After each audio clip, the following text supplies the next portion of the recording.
I didn't see this one coming. The INFINITI QX60, which is probably the best Infiniti currently on sale, it just lost its V6. The QX60, man, I love the QX60 with this newest generation. They brought in that silky smooth 9-speed auto, paired it with a tried and true naturally aspirated V6 just a few years back. And that thing is true luxury. It's smooth, it's quiet, it's refined. It's really, really impressive, the QX60. And I do think it's worth the upgrade over the Pathfinder. And we don't know the future of what the Pathfinder is going to be. Is that V6 and the Nissan brethren to this QX60 also on the chopping block, replaced, of course, with a smaller turbocharged engine? This has been a theme going throughout the industry for the last, I don't even know, 5 years now? Maybe shorter or longer, depending on the brand and the model. But 2025 INFINITI QX60 pricing starts at $50,200. Now, we got a cool black edition package we'll go over in a little bit, but the big news, guys, is the complete shock and demise of the V6. Now, if Honda dropped their V6 in, like, let's say the MDX, which is a competitor to this, but let's say they put in the high-spec 2-liter K20C engine that has 300 horsepower that we see in the Integra Type S, I don't think people would be that disappointed. But the thing is, it would be too close to the Type S's V6 turbo engine. So maybe they detune it a little bit, 280 horsepower. I don't know. That would be interesting. And I feel like it's just a matter of time. But here's a QX60 doing it before Honda and Acura do it with the MDX. Now, the MDX just got a refresh. V6 is carried over. The Lexus TX, which is a direct competitor to this, well, it's on stop sale, but that doesn't have any V6s unless you get the $80,000 plug-in hybrid. So that's kind of an apples to oranges comparison. But hey, the Germans been downsizing with their engines too. So it's just the way it is. Now, let's read about the engine. I could talk about the sentimentality of it, and I'll talk about this VC turbo as well. And in fact, I'm looking through this press release. What is the strangest thing is I'm on this press release here, and if I type in engine, a more fuel efficient engine, but that's all they say about it. I don't see anything about VC turbo. There's nothing about V6. How do they have a press release with an all new engine on a luxury vehicle and they don't explain what that engine is? It just says a more fuel efficient engine. That's literally all that they say. So if we go to the photos though, and we look at this black edition, which I like, and we'll talk about that more. Oh, those seats though look terrible. Why can't they have the caramel seats that they have on the, was it the monograph? No, the signature. Gosh, what is Infiniti's top grade? Is it the signature? Those caramel seats look way better. This looks like an old sneaker from a 10-year-old vehicle. I don't know. Am I being too hard on it? That does not look good. Oh, it does not look good at all, but the outside looks great. So here's the VC turbo engine. If we look at the QX55, they talk about the VC turbo in this press release, and it's always had the VC turbo with the current generation, the QX50 and the QX55.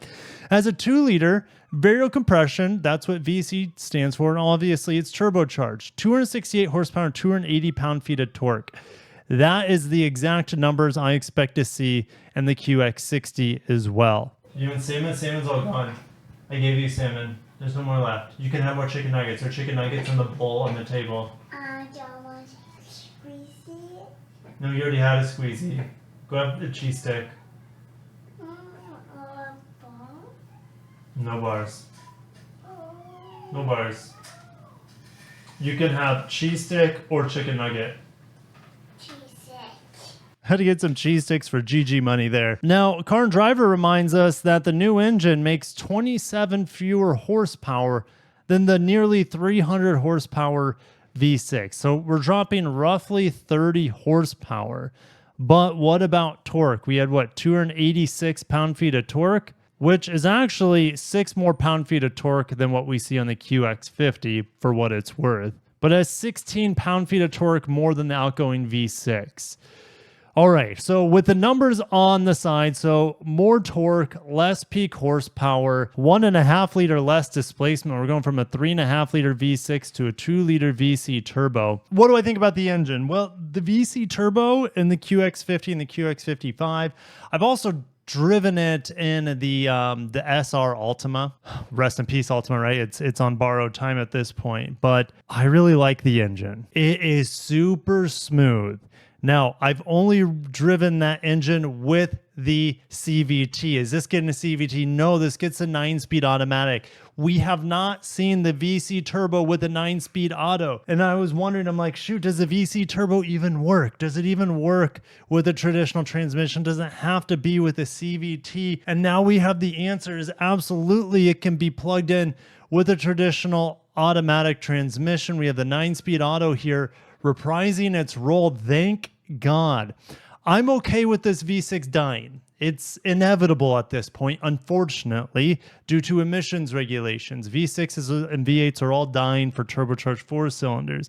Not all turbocharged 4 cylinders are created equal. Nissan's VC turbo, well, it sounds awfully complex, right? Variable compression ratio, as well as variable valve timing. I don't know how reliable it is, but it is unbelievably smooth and refined. If you compare this 2 liter to Toyota's 2.4 liter, it's not even close. Even though this produces less horsepower and less torque than Toyota's motor, I would be picking the VC turbo in my luxury vehicle or even my mass market vehicle over Toyota's VC or non-VC turbo, their dynamic force engine, the 2.4, the T24A, I think is what it's called. But yeah, this 2 liter here, it is really smooth, really peppy, extremely refined. It reminds me of Honda's engines, to be honest. It is that refined. It's really, really good.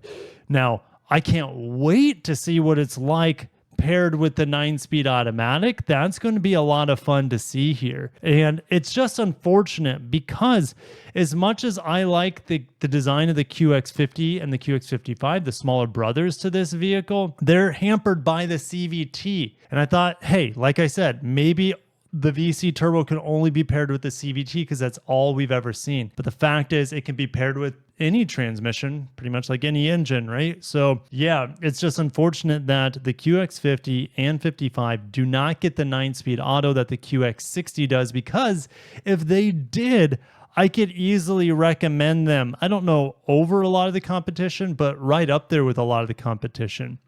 Currently with the CVT on the VC turbo, I can't recommend it unless you get an insane lease deal. I'm sad that the V6 is gone, but it's being replaced by a really, really solid engine in my testing. Very refined, very smooth, very perky, good torque, good power. It likes to rev.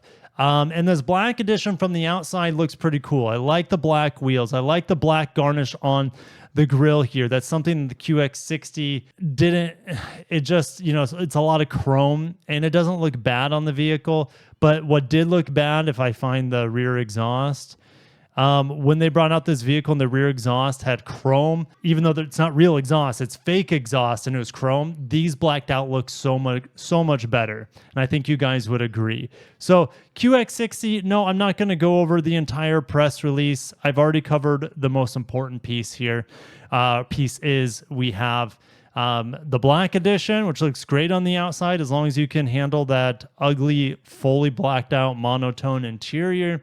And the VC turbo replacing the V6 is going to trigger a lot of people, and they won't buy this vehicle. They'll go to Honda and get the V6 and the Acura instead. It's going to be really, really good. And in fact, it might actually be smoother than the V6. Time will tell though, right? I don't want to eat my words there, but it's possible because this VC turbo is silky smooth for a 4-cylinder. All right, it's not going to sound as good though. I will stand by that. It will not sound as good as the V6. But I'm going to end it there. There's probably some updates for 2025 like pricing and packaging, but yeah, it's not worth going over. The big star here of the news piece is the VC turbo replacing the V6. So if you guys enjoyed this, hit the like button, subscribe for more Infiniti updates. I hope to drive this with the VC turbo, the 2-liter soon, and I hope to drive the new QX80 with the twin turbo V6 as well. Rest in peace V8, right? So I'll see you guys down below in the comments, and I'll catch you in the next one. Peace.